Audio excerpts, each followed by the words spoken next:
Karma works for both good and evil. The one who radiates good will certainly receive good, and the one in whose heart lives anger and cruelty will sooner or later receive what he deserves. Many naively believe that no one notices their selfish and cruel deeds.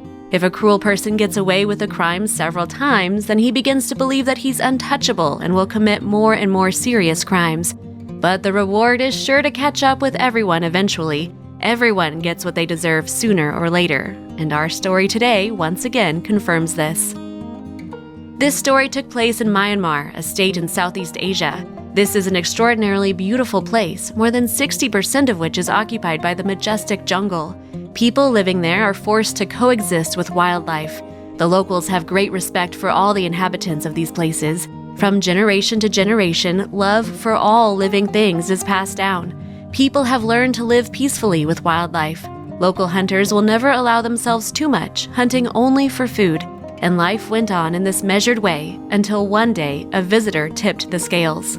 This man had been seen around here several times over the past few years. He always came alone, did not talk to anyone, and did not particularly talk about the purpose of his trip either. Many people thought that he was a journalist filming a report about the local flora and fauna. He knew how not to draw special attention to himself, so no one really noticed him until one day something terrible happened. On one of his trips, this man stopped for the night in the house of an old man. No matter how much the old man asked him what he was doing here and why he had come, the wanderer did not give a clear answer. After spending the night, he left early in the morning without even saying goodbye. And after only a few hours, local children who were picking berries nearby in the forest heard a loud cry. Running towards the voice, they came upon a terrible scene. This poor visiting man lay on the ground, and a huge black panther stood over him, attacking him. The boys began to shout loudly and throw stones at the panther to distract it from their victim. Surprisingly, she did not attack the children, but disappeared into the dense thicket. The children called for help, and people came with a homemade stretcher to carry the victim to the hospital. They also collected his personal belongings, which consisted of a gun and a small backpack. The road was rough, and the stretcher now and then strongly leaned in different directions. On one of the sharp turns, the backpack fell off the stretcher, and strange things spilled out of it. There were tranquilizer darts, ropes, and gas cartridges, bullets of various calibers, and other things unknown to the locals. Having taken the victim to the hospital, they called the police just in case, so that the guards could sort out this situation. When the victim came to his senses, he was extremely unhappy to see the police. After a long interrogation, the man nevertheless told his story, which extremely upset the locals. This man turned out not to be a journalist at all, but a cruel poacher who traded by selling wild animal cubs to wealthy businessmen. The spoiled rich built mini zoos in their homes for the amusement of their friends, dooming wild animals to eternal suffering and torment. Black panther cubs were in particular demand and brought the most money. Therefore, the poacher had in recent years hunted only them. Last year, he came to this place with an order for one small, or better still, a blind cub of a black panther, for which he was offered a very tidy sum. He tracked down a black panther with a cub in the forest and mercilessly shot the mother.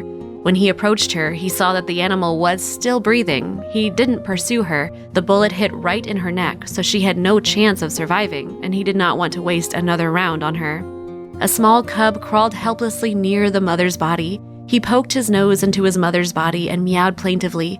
The mother lay helplessly beside it, and only with a glance saw how roughly the man grabbed the baby by the head and put it into his bag. It was the last time the mother saw her baby. After that, her eyes closed. Having profitably sold this kitten, the poacher lived a whole year on this money, and when the funds ran out, he began to look for a new order.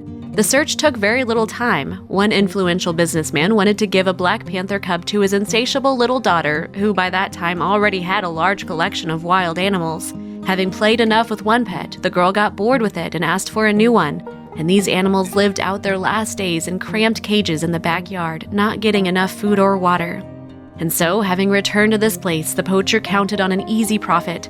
But things didn't go according to his plan. As soon as he entered the forest, he immediately felt someone's gaze on him. A chill ran down his back, and a second later, a huge black panther attacked him. The last thing he saw was a scar on the neck of this panther from a bullet. The poacher cried in front of the locals and asked for forgiveness. He begged for them not to punish him too severely because he allegedly sincerely repented of his deed. Despite all his tears, they still opened a criminal case against him and arrested him. So, once believing in his impunity, the man did not expect that he would have to pay for all the atrocities that he had committed. It is not known whether he sincerely repented or simply wanted pity from the police. What do you think, friends? Share your opinion in the comments.